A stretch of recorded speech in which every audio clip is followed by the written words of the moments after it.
Machine learning, transfer learning, all these training techniques. Maybe first of all, take it easy.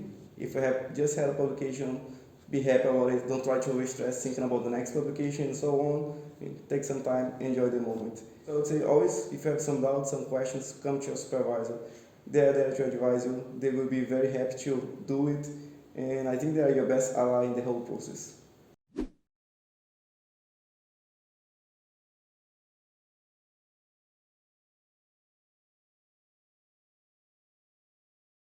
Well, I think that the motivations might not have changed much, neither the goals, because it was always try to publish something, try to contribute to the society, to the research society.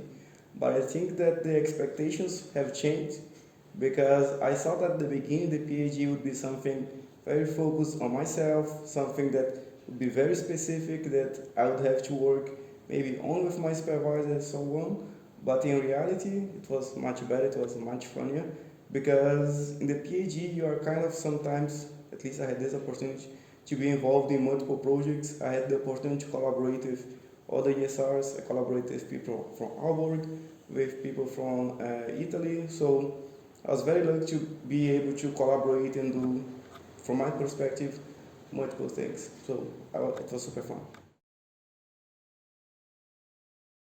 So the most influential part, I think it was my first publication, because before that, what happens is that you are reading, you try some experiments that might fail, and then sometimes you are frustrated about it, and then when you get your first publication, you're like, okay, this thing's actually going into line now, so you feel that you are actually doing something contributive to maybe the society, but at least yourself, you feel that you're like very happy with yourself. So I'd say that this would be a changing point to my PhD career.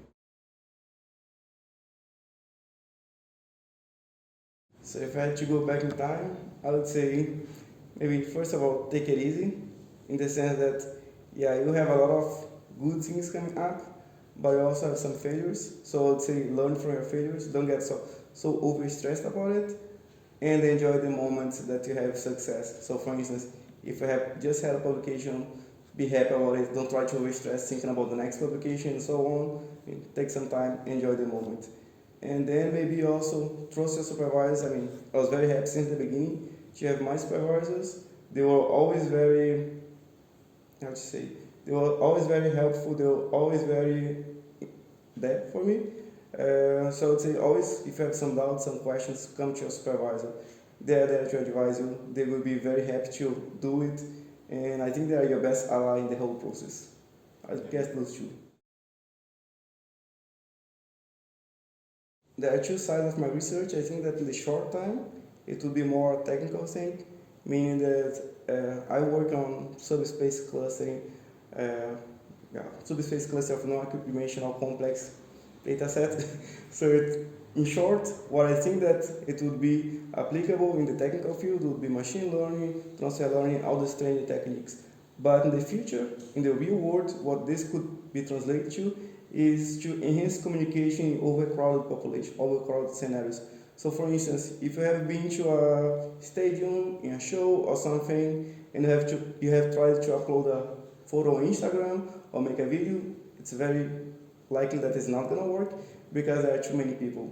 So one of the goals of my work is also to try to enhance the communication in such scenarios. So the idea is that you would be able to communicate or be able to share your location, tell your friends what you're doing or tell your friends where you are in such overcrowded scenarios. And I think that's an application of my work. I guess that in the short time, I would like to stay in Spain. I would like to continue a career as a research and development or applied research. So I have to say that I'm not so sure what I'm going to do in 5 years, but I would like to continue in the research career. That's a fact. So the research career specifically, I would like to stay in some research and development company or some institute, might be as a postdoc, might be as a researcher role, but something in Spain, I would say. I like Spain, so I like the environment there.